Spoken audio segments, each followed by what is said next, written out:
코로나19로 인해서 우리 삶이 참 많이 바뀌었습니다. 코로나가 생기기 이전과 이후의 삶은 다르다고 하는데 정치권에서도 여러 가지 화두가 좀 많이 바뀐 것 같습니다. 최근 기본소득에 대한 얘기가 끊임없이 정치권에서 나오고 있습니다. 김성환의 뉴스소다에서 이 기본소득에 대해서 좀 살펴보겠습니다. 시사의 진행자 시사평론가 김성환 씨 함께합니다. 어서 오세요. 네, 안녕하세요. 예. 먼저 기본소득이 뭐예요? 그렇게 꽉 이렇게 대뜸 물어보시니까 제가 갑자기 당황하는데요. 네. 여러 가지 개념이 있습니다. 이게 굉장히 오래된 건데요. 흔히들 성서에서부터 그 기원을 찾기도 하고요. 성경에도 있어요. 네. 그리고 그리스 시대부터 얘기가 되기도 하고 예. 본격적으로 얘기가 나온 거는 16세기에 토마스 모의 유토피아라고 하는 책이 있는데요. 예. 그때부터 개념이 정립되기 시작했다 이렇게 또 얘기합니다. 그러니까 이 한 사회에 살아가는 사람들이 최소한의 삶을 보장할 수 있는 네. 그런 정도의 기본소득을 지급하는 게 마땅하지 않느냐. 그리고 이 사회 구성원으로서 사회적 배당의 개념으로 기본소득이 필요하다 이런 얘기가 나왔고요. 조금 더 가깝게는 1910년대부터 시작해서 기본소득 논의가 서구에서는 많이 시작이 됐습니다. 이 개념이 그러니까 이전부터 충분히 많이 검토되고 그렇죠. 얘기해왔던 거네요. 서구에서는 한 100년 정도 된 논의입니다. 그런데 우리나라에서는 진보 진영을 사이에서 꽤 오래전부터 얘기는 나왔는데요. 예. 본격적으로 실제 기본소득 개념이 정책으로 실현이 됐던 거는 이재명 지사였던 것 같아요. 네. 그러니까 이재명 지사가 성남시장 시절에 2016년에 예. 기본소득 개념을 적용한 청년 배당을 실시했거든요. 청년 배당 네. 이것이 바로 기본소득의 개념이다. 예, 그 개념을 도입한 거죠. 예. 일단 기본소득이라고 말씀드리긴 좀 어려운데요.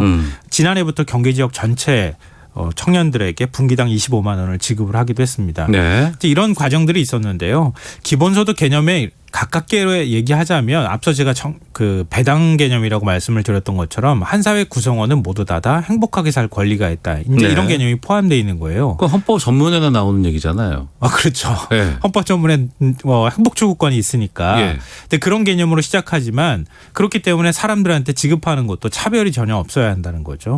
그리고 어떤 제약이나 조건도 없어야 하는데 지금 이제 도입되고 얘기가 되는 것은 그 정도까지는 아닌 것 같아요. 네. 근데 일단 개념을 차용하는 수준의 논의가 시작이 됐다고 볼 수 있고요.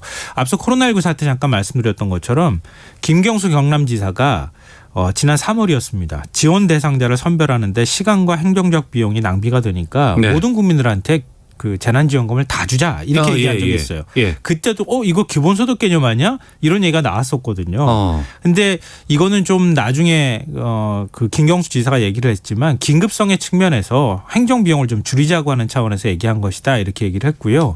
실제로 기본소득 개념에 가장 가깝게 정책을 집행한 것은 또 이재명 지사입니다. 네.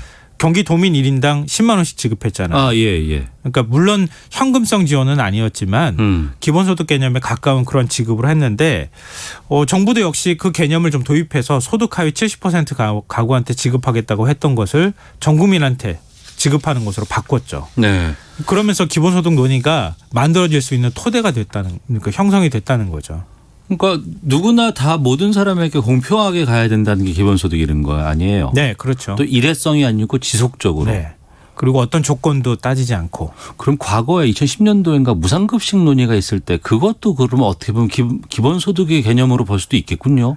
그 개념하고는 조금 차이가 있는 것 같아요. 그거는 보편적 복지의 개념으로 하긴 했는데요. 복지의 개념이고. 예. 그때 이제 아동수당이나 이런 거 지급할 때 처음에는 소득 하위 90% 이렇게 잘랐잖아요. 네네. 당시 지금 미래통합당의 전신이라고 할 수 있는 정당에서 이거 전 국민한테 지급하는 것은 이건 모럴 해저드에 가깝다. 예. 보편적 복지에 대해서 보수 쪽에서는 거부감을 갖고 있으니까. 이해정 부회장이 아들한테도 무상급식 줄 거냐 그랬었거든요. 그렇죠. 예. 또 반대 논리도 나왔어요. 이건 안철수 대표가 얘기한 것이기도 한데요. 예. 세금 많이 내니까 당연히 받을 자격이 있지 않느냐 이런 반박도 있었고요. 그런데 예. 점차 우리 사회가 그렇게 보편적 복지 개념을 도입하기 시작하면서 결국은 지금 현재 기본소득 개념까지 왔다고 생각하시면 될 것 같아요. 게다가 그러니까 과거에는 이제 진보 쪽에서 이런 얘기를 하면 보수라든가 이런 정당에서는 그거 좀 포퓰리즘이다 이렇게 얘기를 했었습니다만 네. 지금 통합당의 김종인 비대위원장까지도 이 기본소득 도입 얘기를 내고 있어요. 그래서 사실은 김종인 비대위원장이 정치를 참 잘한다 이런 평가를 정치인들 사이에서는 받는데요. 메시지의 대가라고 하잖아요. 타이밍과 의제 선점 효과를 굉장히 잘 그 누리는 네. 또 만들어내는 정치인이라고 할 수 있습니다. 그러니까 기본소득 이번에 기본소득이 아니고 재난지원금 받으셨죠? 네. 받고 난 다음에 어떠셨어요? 기분이? 저는 아직 안 받았어요. 아직 안 받으셨어요? 네, 신청 아직 안 했습니다. 몇 퍼센트 안 되는 그 범주 안에 지금 들어가셨는데 예. 대부분은 처음에는 이거 전 국민한테 지급하는 게 이게 맞느냐. 그리고 빚을 내가지고 지급하는 것이나 다름이 없는데 이런 반발의 목소리나 반대 목소리가 있었거든요. 네. 근데 막상 지급하고 나니까 그런 목소리가 거의 없어요. 그러니까 오히려 안 받았다고 화를 내시는 분들이 있거든요. 네. 근데 지금 김종인 위원장이 이 문제에 대해서 정면으로 치고 나갔죠. 예를 들면 배고픈데 돈이 없어서 빵을 못 먹으면 무슨 자유가 있겠느냐. 궁핍으로부터 자유를 찾아야 한다. 이런 개념을 제시하면서 기본소득 논의, 의제를 띄웠거든요. 네. 그러니까 포장을 좀 바꾸면 내용도 달라 보이잖아요. 이전부터 기본소득 논의는 다 있어 왔고 실제로 정책으로 만들기도 했는데 네. 김종인 위원장이 보수 진영 쪽에 가가지고 얘기를 하니까 갑자기 정치권이 이 논의로 급속히 빨려 들어간 현상이 나타난 거죠. 네. 이건 2년 뒤 대선까지도 계속해서 좀 가지 않을까 싶은 생각이 드는데. 그럴 가능성이 제가 볼 땐 있어 보입니다. 그리고 국민들도 기본소득에 대한 개념을 많이 좀 이제 이해를 하기 시작하셨고 네. 관심을 갖게 됐으니까. 이 복지 개념으로 말할 때 우리가 이제 무상급식 문제라든가 아동수당 지급하는 문제 이런 것들이 처음 나왔을 때 거부감이 있었거든요. 예. 근데 막상 시행하니까 그런 거부감이 이제 사라졌어요. 예. 그럼 그 다음에 복지 정책에 있어서의 뭔가 의제가 필요했는데 그게 바로 기본소득이 그 의제를 치고 들어가는 현상이 나타난 거예요. 그러니까 어떤 현상이 나타났냐면은 사실 보수 진영에서 이런 의제를 던지긴 쉽지 않거든요. 네. 당내 반발도 사실은 있고 김종인 위원장이 지금 한 발을 빼기도 했고 이건 뭐 지금 당장 할 수 있는 문제는 아니고 연구해야 될 과제다. 그러니까 고민하고 연구하고 해서 이제 해보자라는 개념인 것이 당장 하겠다고 나서는 건 아니라는 거 아니에요. 그래서 이제 밀당의 귀재다 이런 얘기를 하는데요. 던지고 난 다음에 살짝 지금 발을 뺀 상황인데 네. 이렇게 하고 나니까 민주당이 확 흔들려요. 민주당이 사실은 먼저 이런 개념을 치고 나갔어야 되는 거 아니냐 이런 얘기가 나오는 거죠. 네. 그러니까 지금 잠재적 대권 주자라고 할 수 있는 이재명 지사, 박원순 시장, 이낙연 코로나19 국난극복위원장이 전부 다 이 개념에 뛰어들어서 지금 논쟁을 벌이고 있는 상황입니다. 네. 받으면 다 좋죠. 예, 예. 근데 이 돈의 재원, 이거 말이 안 나오네. 어디서 이거를 충당할 수 있어요? 정치를 불가능을 가능하게 만드는 것이다라는 얘기가 있잖아요. 네. 그러니까 불가능한 것은 아니겠죠. 우리 사회적으로 공감대가 만들어지느냐 아니냐의 차이인데요. 네. 재원 방안 마련과 관련해서 박원순 시장하고 이재명 지사가 논쟁하는 것을 보면 굉장히 흥미롭습니다. 저는 네. 이런 논쟁은 앞으로 더 많이 해야 된다고 생각하는데요. 이재명 지사는 증세나 재정 건전성 훼손 없이 기본소득 시행이 가능하다 이렇게 주장을 하고 있어요. 증세 없이도 가능하다고요? 네. 그러니까 단기, 중기, 장기 이렇게 세 가지 목표를 제시했는데요. 단기에서는 한 20만 원에서 시작해서 50만 원까지 지급하고 중기는 연 100만 원까지 그리고 장기는 연 200만 원에서 600만 원까지 지급하자 이렇게 얘기를 하면서 구체적인 계획을 밝혔는데요. 그러니까 첫 해 연 20만 원으로 시작해서 50만 원까지 지급할 때는 재정 부담이 한 10조에서 25조 정도 든다고 하는 거죠. 네. 그래서 재원을 일반 회계 예산에서도 충분히 충당이 가능하다. 이 정도 규모면. 그리고 기본소득의 경제 효과가 그다음에 증명이 되면 연 100만 원으로 가자.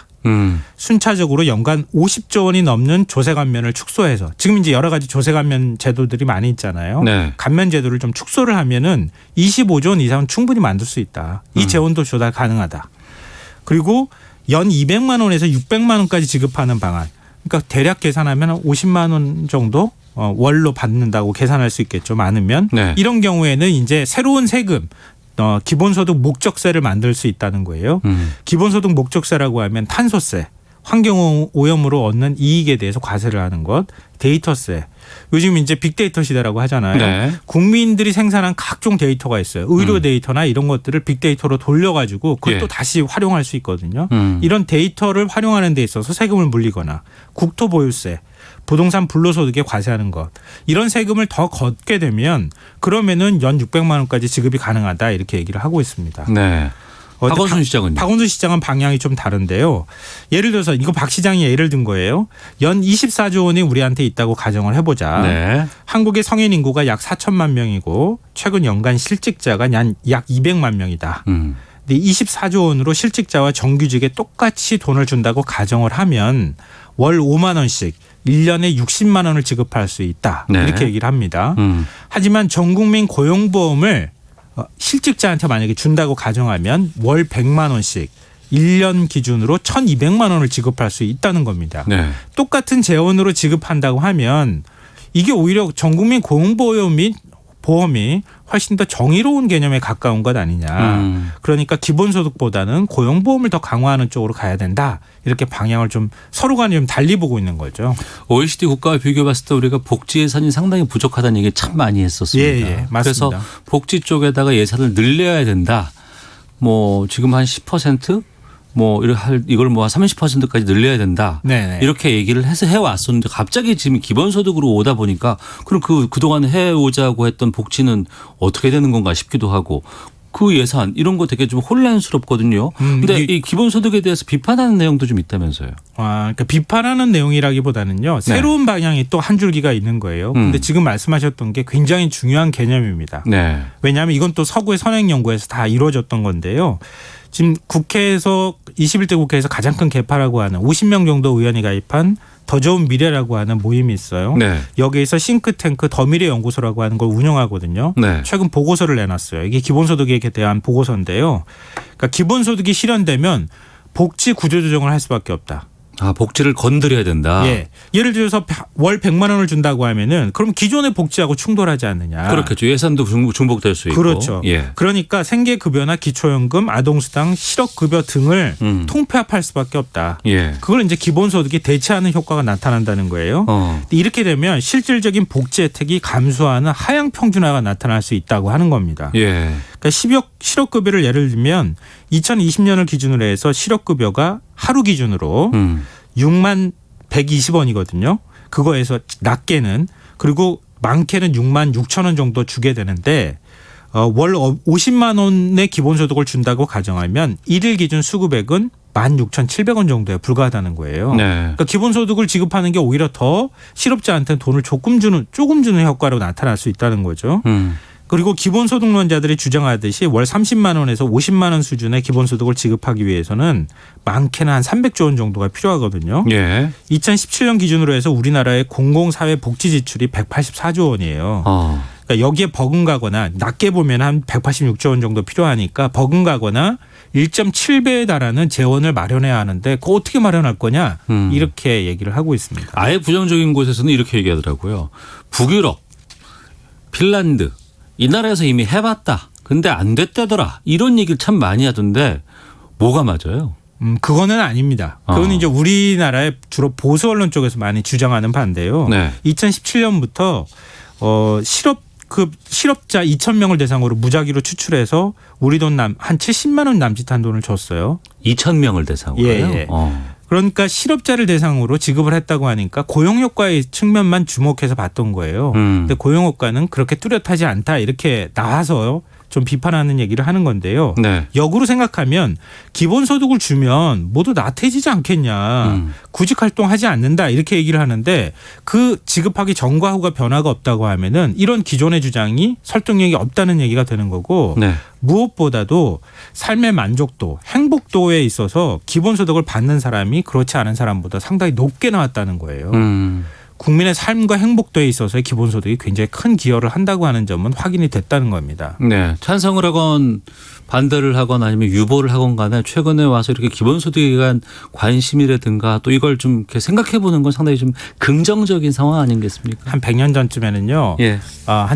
지금 이 시점 되면은 너무 무료해서 사람들이 미칠 거다. 노동 시간이 줄어서 이렇게 얘기했는데 예. 죽도록 일하잖아요. 우리가 왜 일을 하는지에 대한 화두를 한번 생각해 봤으면 좋겠습니다. 알겠습니다. 코로나19를 위해서는 아프면 또 쉬어야 되는 거니까요. 네.